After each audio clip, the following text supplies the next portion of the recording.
I found her coming out of his room. My Adriana, my daughter of 30 whom I raised alone, slipping out of Esteban's bedroom like a shadow. It was only seconds. Her hair a mess, pulling her blouse straight. Him, watching her from the bed with that look that said more than words. My legs turned to jelly, the air left my lungs. 35 years of sacrificing, working 2 jobs, denying myself everything so she would have education, food, a decent roof.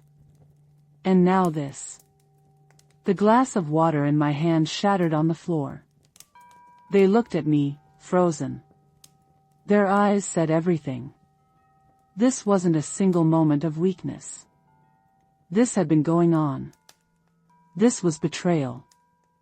And I, Irene Navarro, would not stay silent this time. That scene I just told you didn't happen out of nowhere. I need you to know where I come from so you can understand why it hit me like a blow to the ribs. To know how deep the hurt is, you have to know the hours I counted, the doors I opened, the mornings I forced myself to stand. I am Irene Navarro from Monterrey. I have been cleaning other people's houses since I was 18. For 20 years I saved every peso I could and finally bought this little house. It is modest. 2 bedrooms, 1 bathroom, a small living room and a kitchen where I've cooked hundreds, maybe thousands, of meals for my daughter with whatever I had left. I stretched money like taffy so Adriana would never go to bed hungry. I believed dignity could be bought with work and honesty. I believed in that until the night I found them. The routine was carved into my bones. Up at 4:30, 2 buses to the richer neighborhoods, a morning of dusting and polishing other people's lives until my hands ached. Afternoon at the laundry, where the machines hummed and my back learned how to complain quietly.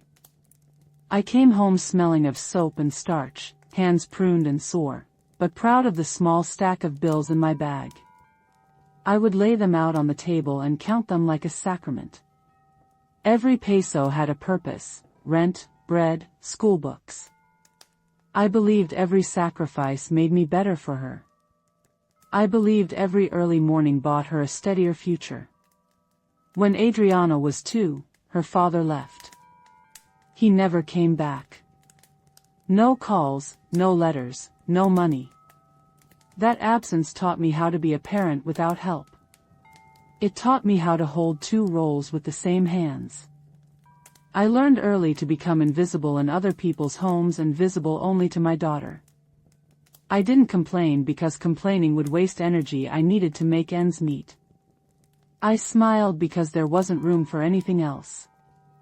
I carried my fatigue like a cloak, and at night, after I locked the door, I would let it fall and cry into my pillow until the milky light of dawn made the tears thin.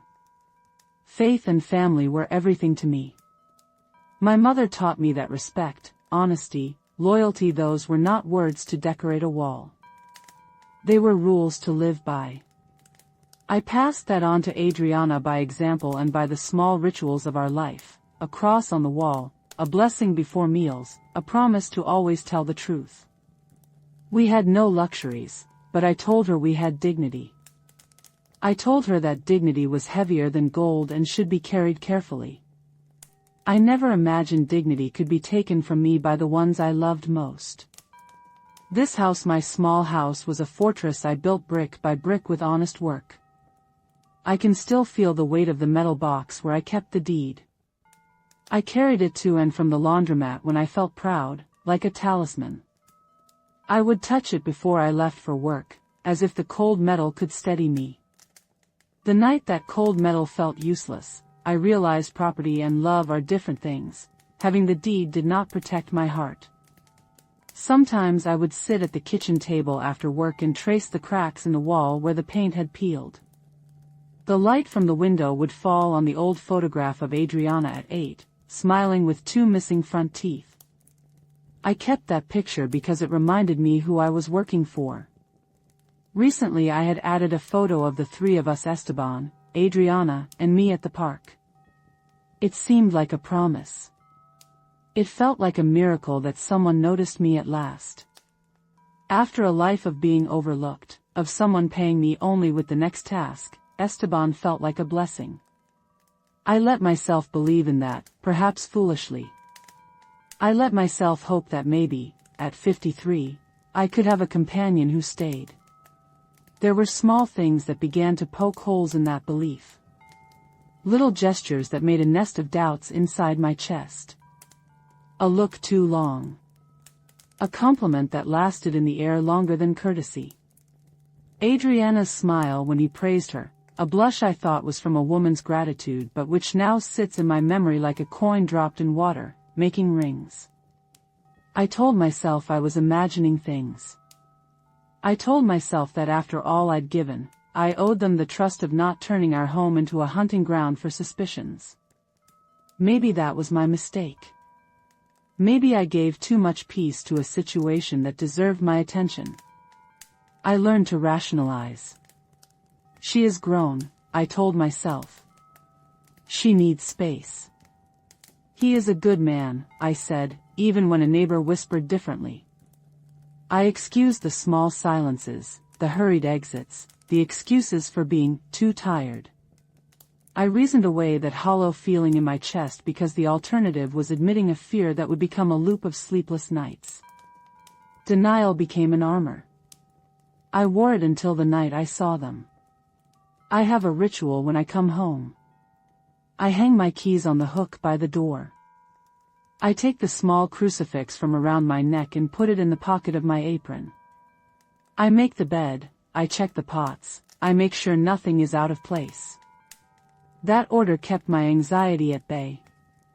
On the night everything changed, the door was just a crack open, a slice of darkness that should have let the house breathe. But that crack was a wrongness I felt in my bones. The door was the image that lives with me now, a door slightly ajar and a silence that hummed like an unsaid lie. I climbed the corridor as quietly as I could. The floorboards know me, they know when I tiptoe and when I drag my feet. In the silence I could hear my heart the way you hear a far-off clock at night, steady and insistent. My hand found the handle, cold as regret. For a moment I froze, palms sweating, feeling every year of loyalty weigh like chains against the knob. Opening that door felt like undoing stitches. I didn't want to tear everything open, but my hands had a map of the house and they led me forward. Before you think I spied, let me be clear, I had a right to know who entered my home. I had a right to look at the life I'd made and see whether it included honesty. Privacy is not the same as secrecy. That night the line between them blurred. I chose to cross it because I had to know if my sacrifices were being used as fuel for someone else's plan. I want to pause here and say thank you for listening. If this story resonates, if you've ever felt betrayed in a place you thought was safe, your presence matters. If you're watching from outside Mexico, tell me where you are in the comments, city and country, and consider subscribing. This small channel is trying to reach 1,000 subscribers so more stories like mine can be heard. A little support goes a long way. When I finally pulled the door wider, the world inside was small and ordinary: the rumpled sheets, the faint smell of aftershave, a plate with a few crumbs. But the ordinary had teeth. I saw Adriana adjusting her blouse, hair loose and wild, the quick breath of someone who'd been running a secret. On the bed, he watched her with a look I had once thought tenderness. It was not tenderness. It was calculation. The air in that room was thick as wet clothes. The spoon I held in my hand when I left the kitchen to carry water became an accusation when it clattered to the floor. Sound ripped the silence open and the house knew, in a way nothing else could make it know. Their faces when they saw me, a flash of guilt and the embarrassment of being caught. Adriana's eyes dropped, a child who knew she'd been found, while Esteban stood half apology, half defense, unsure how to arrange the truth. Their mouths tried to shape words that would put them back into the roles they wanted. I felt my world tilt. I felt 35 years of small denials converge into one heavy accusation that I could throw at them. I stood there with my hand around the glass jar, a radio tuned to a station that plays songs from when Adriana was a girl. That ordinariness is what made the betrayal so heavy. It is one thing to be betrayed by a stranger, another to be betrayed where you've poured your life. I had been a mother who let things slide to keep peace.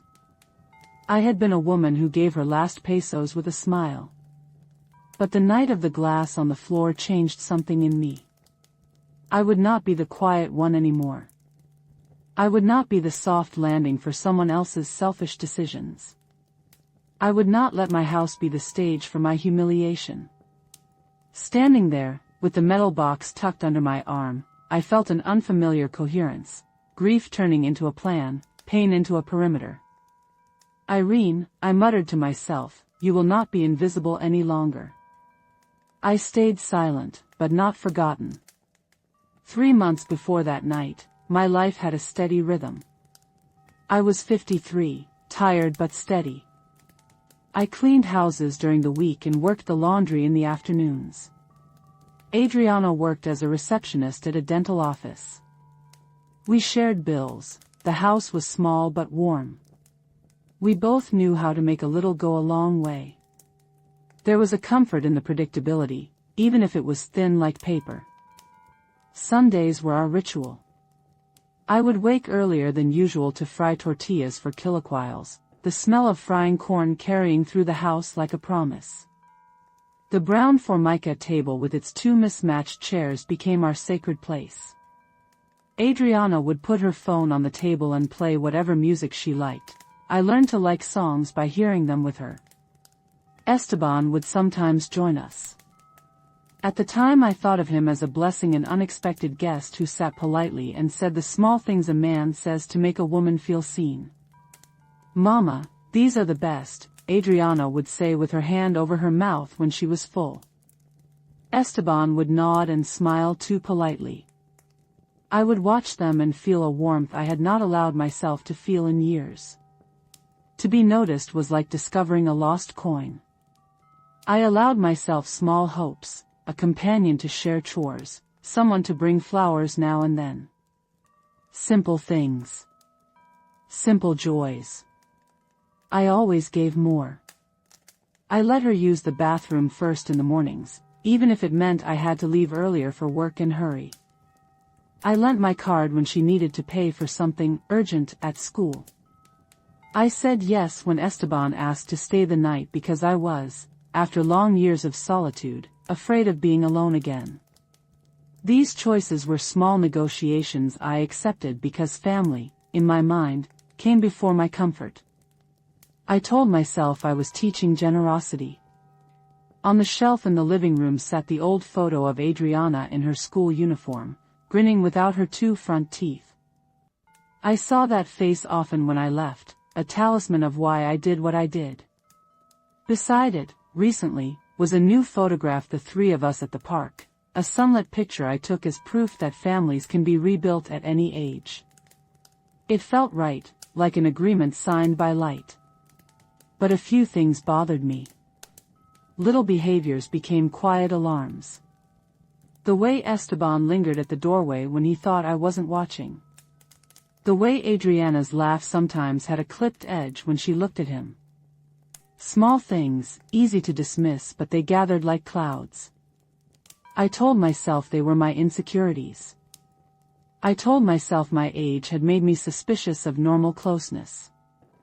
The worst thing I told myself was that my feeling didn't matter as much as the peace of the household. The first micro-conflict happened at dinner one night. The radio played low in the corner and the kitchen smelled of sauce. I was stirring beans when Esteban asked for something that required money. He said it casually, like borrowing. Adriana nodded, casual and indifferent. I felt the spoon stop in my hand. There was a peculiar ease with which they treated my wallet, as if it was a joint account of a marriage only they knew. I swallowed the question that rose in my throat and laughed instead. I laughed and served their plates. Outside, a neighbor passed by and called hello.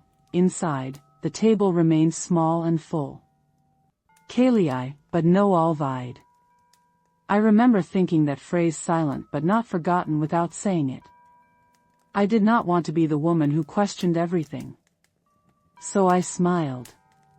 That night, I counted the coins in my purse and found less than expected. A small withdrawal, an odd transaction on the phone statement, but nothing to justify a storm. I told myself stories to keep me calm. Another micro scene happened at the market. I was buying tortillas and the vendor, Dona Lupe, looked at me with the curious eyes of someone who knows too much. "Are you all right?" she asked in passing. There it was, the world outside the house noticing me, noticing something off. I shrugged and said yes, because what else is there to say when your world is intact in appearances but hollow inside? The vendor's question sat like a pebble in my shoe. I walked home feeling that pebble grind against the soul. The third small rupture was financial and it stung more than the others. I had given Adriana access to my account for emergencies. She had been careful for years. One afternoon I called the bank to check a balance and found an amount missing that I had been saving for small comforts, an extra coat, a small trip, nothing extravagant. When I asked, the teller said, "Your daughter made a withdrawal 3 weeks ago." The word withdrawal sounded like a finality. It made my hands tremble. I blocked her access and felt guilty and righteous in the same breath. I did what mothers do, protect what is ours. The small objects in the house began to gather meaning. A pair of earrings I had given Adriana for her 16th birthday turned up between the sheets on a night I was supposed to be home. Shoes I had paid for with overtime wages appeared in a bag near the closet. These were not grand proofs, but they were shards that fit a pattern. I kept them like evidence you don't know how to present in court. I photographed messages on her phone when she left it on the table. I took the screenshots as if taking a breath. I remember the night they kissed in the car. I saw them from the window as a silhouette, two people collapsing into a history that excluded me. Their bodies fit in a way that years of closeness had not filled. Not a stolen first, but a repeated habit. A habit grown in secret.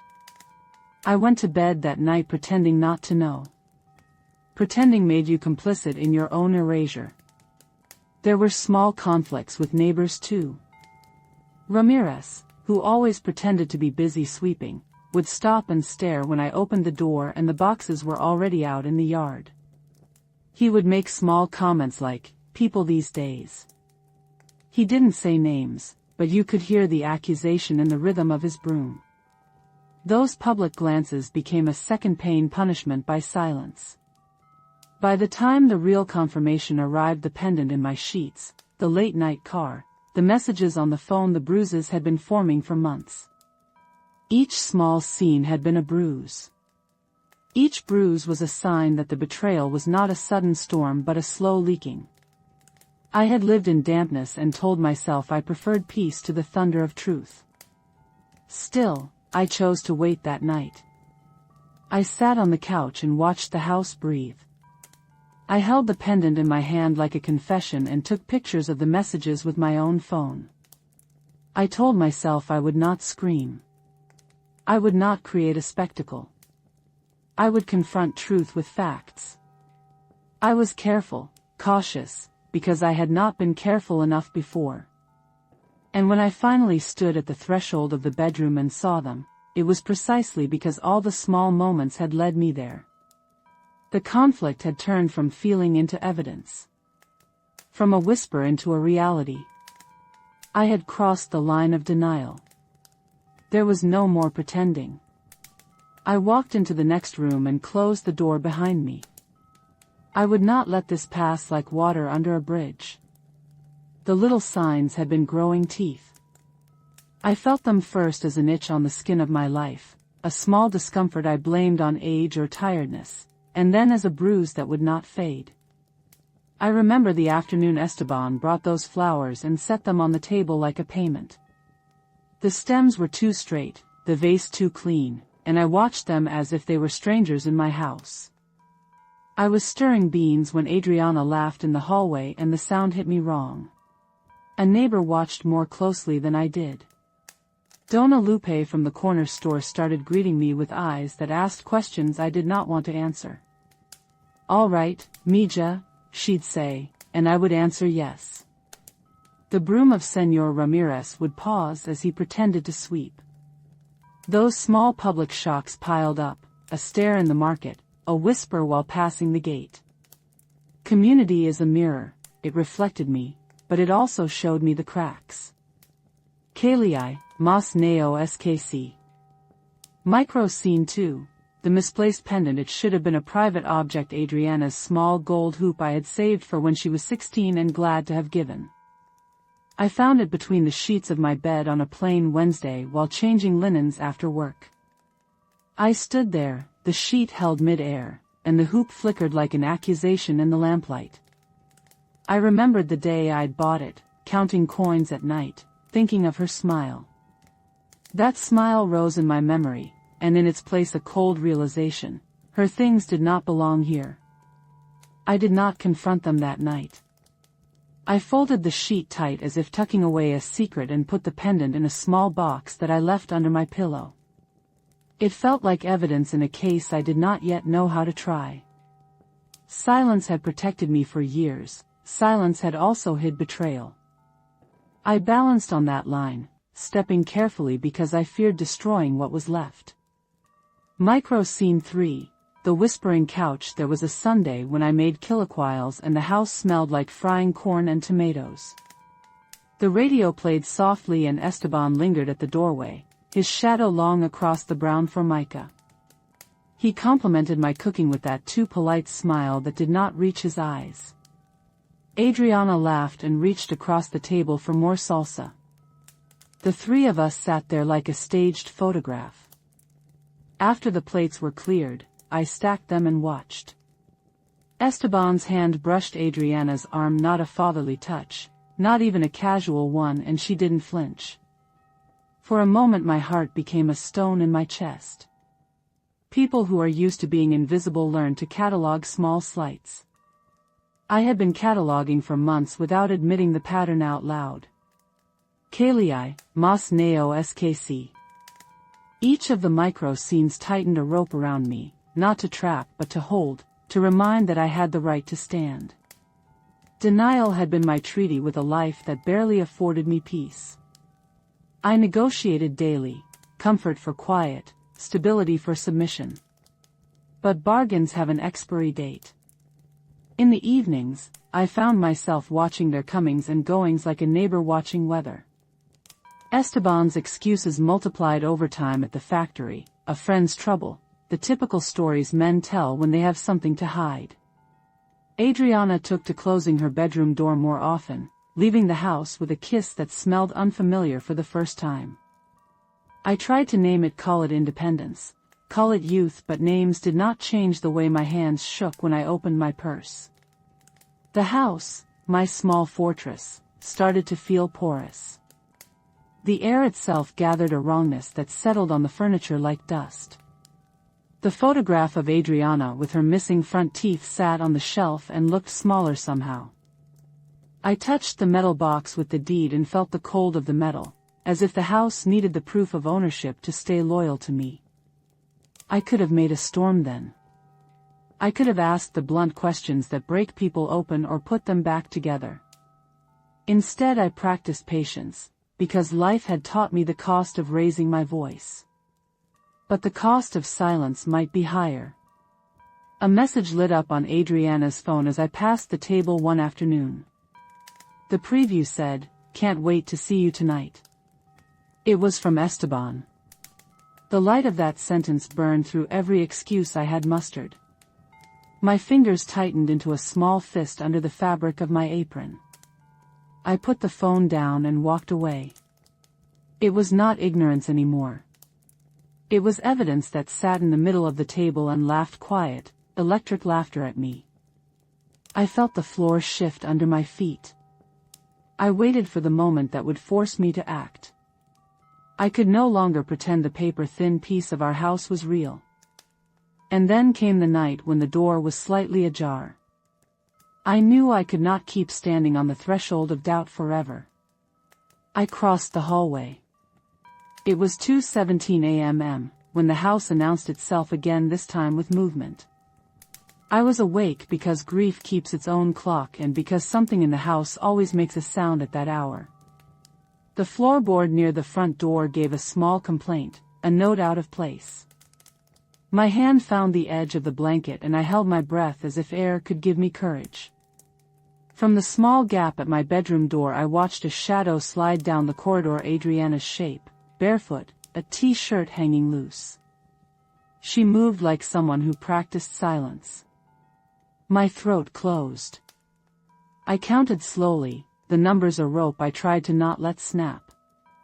When the shadow paused to listen at my door, I knew it was checking if I slept. That small hush was a permission slip the house had not granted. I poured water into a glass with hands that trembled and knocked half down but kept going because I needed the weight of something in my fist. The glass was a small, ordinary thing and it felt like armor. I walked to the doorway of Esteban's room and pressed my palm against the jamb. I could hear them plainly then. Voices turned low and curious, the rustle of sheets like distant rain. There was a laugh, a soft, intimate sound, and the quick exchange of breath between two people who had learned the temperature of each other's bodies. It was not a mistake. It was not a secret first time. It was a continuity that had been nurtured in the intervals of my trust. When Adriana opened the door to step back down the hall, she was not alone. He was in the doorway behind her, eyes half closed, hair messy, wearing only his boxers. The sight of him there, in the house I had invited into my life, felt like a mirror smashed against my chest. I was standing with the glass jug in my hand and somewhere inside my chest another break happened. The sound the jug made when it slipped from my grasp and hit the tile was not loud compared to the scream that rose in my mind, but it shattered enough. The sharp music of glass underfoot cut the hush and their bodies stilled like birds surprised by a sudden storm. Irene, the voice inside my head said, "This is your house." "Since when?" I asked. My voice came thin and sharp, not the soft reproach I'd expected, not the questioning I'd practiced. It was an excavation. The words sat like stones on the floor. Adriana froze mid-step, shirt tugged awkwardly as if to cover a secret she had not yet owned. Esteban blinked and the color drained from his face. For a while none of them spoke. We were all gathered under the same lamp that now felt like a judge. "Mama, I can explain," Adriana said, the sentence a child learning to use adult words. "Since when?" I repeated, louder, this time with the heat of everything I had lost behind it. 3 months, she said, as if the words could make it smaller. We didn't plan this.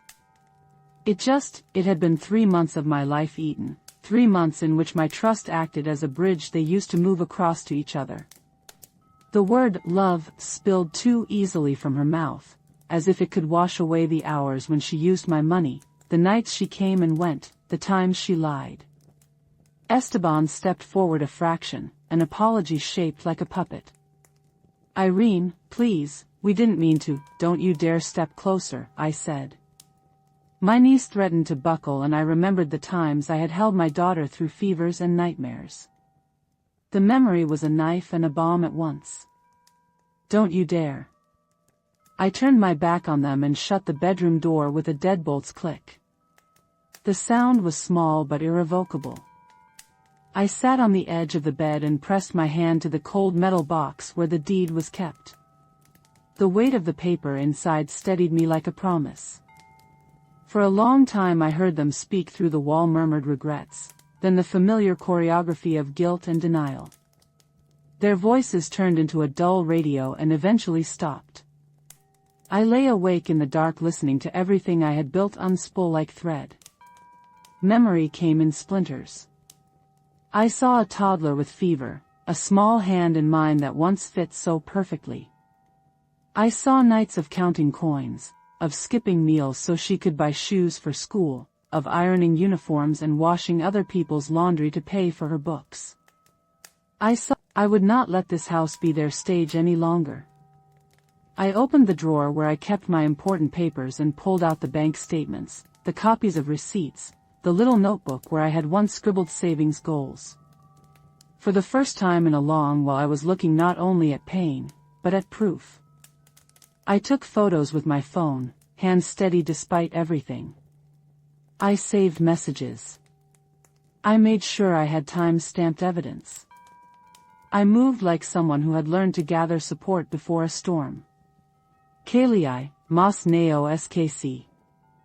At some point that day, when the house settled into an awkward normality, I rang Cecilia. Her voice came warm and immediate, an anchor.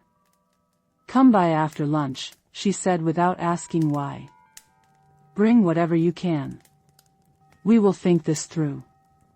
I breathed and the air seemed to have weight again. By evening, before I let my face show anywhere, I packed a small bag of documents and called the bank. I asked for the teller who knew about our account, and I asked for the access logs, for copies, for anything that proved who had withdrawn what and when. I steered the conversation with the quiet of someone who had learned to ask direct questions. The woman at the bank was professional and helpful in a way that made me feel like someone was finally listening. By the time I closed my call, I had a list of actions: block access, file a dispute, print statements. I felt like a woman laying the first stones of a path away from being used. And yet, even as the plan began to take shape, there was a heavy sorrow that I could not buy back. I did not want to hurt Adriana. I wanted her to remember what it meant to be my daughter. But love that erases you is not love. I wrote nothing down of my next steps. I kept a quiet resolve like a seed in my palm. The worst had been seen, now the work of remedy would begin. I would need to change locks. I would need to talk to the neighbors. I would need proof. And I would need to hold myself steady in public, to refuse apologies that were words without repair.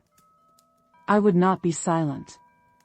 The night I slept, or rather did not sleep, I felt the house breathe as an enemy and as a thing that could, maybe, be reclaimed. When the sun rose, I was ready to begin. Morning came like a question I had to answer. I sat on the edge of the bed and watched the thin band of light move across the cracked paint on the wall, the same wall that had held a picture of the Virgin for years. My reflection in the small mirror looked older than the woman who had believed love always included sacrifice. My eyes were puffy, my hands marked by work and worry, but there was something steadier now behind the tiredness. I thought back through the years. I saw me at 18, boarding buses at dawn, iron in hand. I saw nights at the laundromat where the machines hummed like a second pulse. I saw the small ledger where I kept my savings written in my careful script, the talismans of pennies stacking into a roof. Those memories were heavy and sacred. They were also evidence that this life of mine had been built piece by my hands. I allowed myself to mourn in short breaths. There is a different mourning when the person who hurts you is your child. This was not only infidelity, it was a breach of everything I had tried to teach her.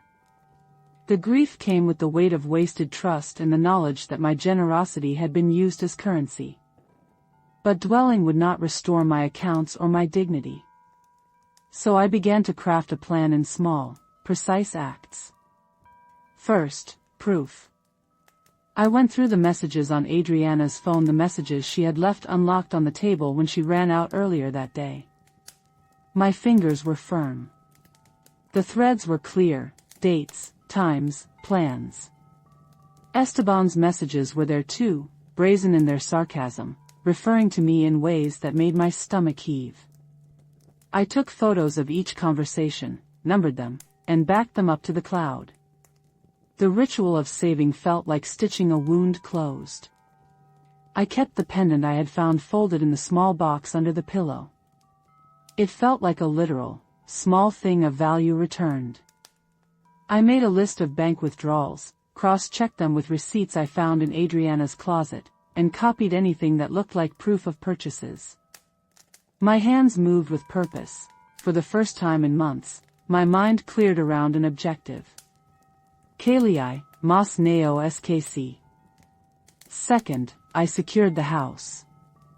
I called a locksmith and, while I waited, I cleaned. There is a kind of control in cleaning when the world feels chaotic, wiping the table, sweeping the corner, making the bed as if to state that order still exists here. The locksmith came with his worn bag and set of keys. He worked quickly, and when the new lock turned with a clean, decisive click, I felt a small, immense relief. The house had a new boundary. I had created a line that could no longer be crossed without consequence. Third, I sought counsel. I called the bank back and asked for an appointment. I went to the branch with Cecilia. She sat beside me like a shield. The bank manager was efficient and did not look surprised when I presented the dates and the withdrawals. They printed statements and stamped them official. The document felt heavy in my hand, like a support I could not have made alone. I also called a lawyer through a number Cecilia gave me. We spoke in a whisper over coffee on her couch. He explained my options in plain terms: civil claim for stolen funds, police report, blocking access, and how best to document everything. The words were practical and guarded. They turned my emotion into steps. I felt lighter for having a plan that included other people. There is a stubborn pride in doing things alone, but there is also wisdom in admitting you need help. I found both in myself that day. Fourth, preparing for the confrontation. I wanted to avoid a scene that would be used against me. I wanted witnesses.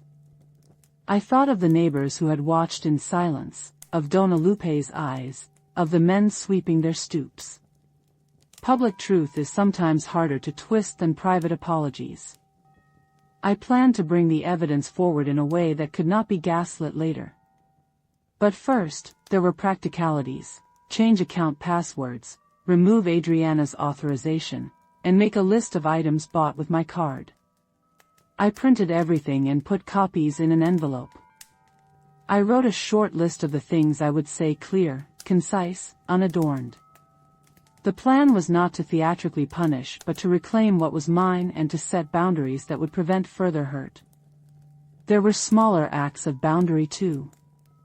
I packed Adriana's things in boxes and placed them under the patio cover where everyone could see them. I did not shout. I did not smash her door or her mirrors. I moved like someone placing a marker on a map. This is yours now. She came home and found the boxes. The look on her face was a map of every wrong. She banged on the door and called my name until she was hoarse. Esteban appeared at her side at one point, petulant and foolish, without my money to smooth his edges. They tried the old tactics: pleas, anger, sobs. I stood at the door and listened, letting the neighborhood hear what was happening inside the house that had been my life. I spoke plainly. You used my trust. You used my money. You will return it or I will seek the legal route. The words left my mouth like stones thrown across a calm surface.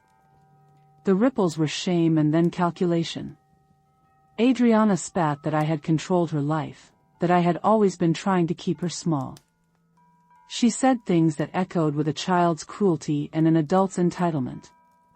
Because you're my mother, you have no right to do this to me, she said once, as if rights were not reciprocal. I did not yell. I told her the truth. Because I am your mother, I have the right to keep my home safe. Because I gave you everything, you had a duty to be honest. You failed at that duty. Neighbors heard us. Some watched from thresholds. Dona Lupe made no comment, but her eyes were wide, human. Senor Ramirez pretended to sweep faster. The world gathered like an audience that suddenly recognized the play it had been watching. Cecilia came and sat quietly with me, her hands in her lap. You did right, she said once, like a verdict and a comfort. Later she would tell me she had seen men like Esteban before, and how they chose the easiest target and then left when it was. Both things could be true. I learned something harsh and necessary. Love that hurts you repeatedly is not love, it is dependent behavior disguised as affection. Love that respects does not take. As weeks passed, the deposits returned, trickled back at first, then the rest in a lump. The bank clerk smiled a little when the account balanced again. I filed reports and gave statements. The law did its slow, impersonal thing. Esteban disappeared from our street like one of those clouds that condenses and then drifts. Adriana vacillated between remorse and accusation. The world held them both, but it did not insist I take them both back under the same roof. The house felt different after the reckoning. The peach paint I had always wanted finally got a brush. I named a small dog I rescued Valor. He had the color of sun-baked sand and the ridiculous, infinite hope of a creature who has known only hunger and finds a bowl. He greeted me every evening as if I were a queen and he were my guard, and his loyalty was a curious, healing thing. I was changing the story of my life, not erasing the past but editing the margins. I had been the woman who gave everything until there was nothing left, and then I had learned how to keep something just for me. That, perhaps, is the most radical act of all. One afternoon, while sweeping the front step, Dona Lupe came over and handed me a small bag of tamales. She looked at me as if apologizing for a neighborhood that had not spoken sooner. "You did right," she said and kissed my cheek. Her words were small, but they were a recognition that mattered. I still sometimes feel the ache when I think of what was lost. I still wonder if the bridge will ever be rebuilt. But I also know I will not trade my dignity for the illusion of family. Have you ever had to choose dignity over someone you loved? Leave your city and country in the comments. Tell me I am not the only one. If you stayed, tell me why. If you left, tell me how you found your feet again. Thank you for listening. If this story landed in your heart, please consider subscribing. We're trying to reach 1,000 so more women can tell their truth. I waited until the house sighed empty. My hands still shook from the night, but my mind moved in a straight line. I called in sick, and it felt honest for the first time in days. I went straight to the metal box where the deed lived. I held it like a relic, the paper inside warm from my palm. The house belonged to me, every nail, every floorboard, and that truth steadied me. I opened Adriana's phone first, the one she left charging on the table. My thumb hovered, then tapped. The messages spilled out in neat blue and gray threads, cartoons of betrayal. I scrolled slowly and photographed every screen with my camera. Proof, I told myself. Proof that would not shrink with apologies. I sat on the kitchen chair and made a list. Dates. Times. Withdrawals. Receipts. Names. My handwriting was deliberate, each number a small defiance. I labeled the photos, backed them up to the cloud and sent copies to my email. If anyone tried to erase the truth, I would still have it. I called the bank with my voice steady on the outside and my heart like a drum inside. The woman at the counter was efficient, a person trained to make trouble smaller. She printed statements, stamped them official. I watched the ink darken and felt like I was gathering armor. Block her access, I said. Change the password. Print every withdrawal in the last 3 months. I could hear my grandmother's voice in my head. Keep what you can, for yourself, child. I thought of the 2 buses at dawn, the laundry steam in my lungs, the small envelope labeled retirement hidden in a drawer for years. I had fought for that little future. I would fight again. I called Cecilia next. Her voice was immediate, the kind of warmth that reaches into your ribs. Bring everything, she said. Bring receipts, photos, the deeds. We will go together. Her certainty wrapped around me like a shawl. I made appointments. A lawyer for a consult. The bank manager for a meeting. A locksmith to change the locks. Each small call felled a little panic. Each appointment was a plan made visible. The locksmith arrived with his worn bag and a flashlight that smelled faintly of oil. He worked without questions. When the new deadbolt turned, the sound was small and clean. It was a sound that said, "Not tonight. Not again." I packed Adriana's things slowly and methodically. No theatrics. A shirt, a pair of sandals, the perfume bottle she loved. I put the boxes in the patio under the tarp so the street could see. I did not throw anything, I arranged. Ownership, even of what you lose, matters. At 2 points that day, neighbors looked up. Dona Lupe paused on her stoop. Señor Ramirez pretended to sweep more than usual. A boy on a bicycle slowed to stare. Their eyes were a current I could no longer ignore. The house had ears and now it had witnesses. I stayed silent, but I did not forget, I said out loud once, to the empty kitchen. The sentence tasted like copper and courage. That evening I sat with the bank printouts, my phone full of screenshots, and the small metal box with the deed. I lined them on the table like evidence and like hope. I tasted the coffee I had finally allowed myself to make. It was too bitter and good. When they came home I would not surprise them with a scream.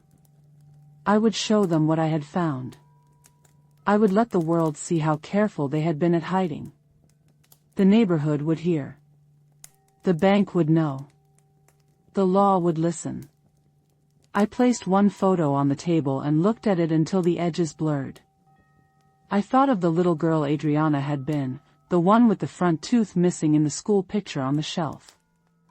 That memory hurt, soft and impossible to argue with. I folded the last box shut and set my hand on top of it like a seal. It felt heavier than dirt and lighter than a promise. They knocked that afternoon and I answered the door.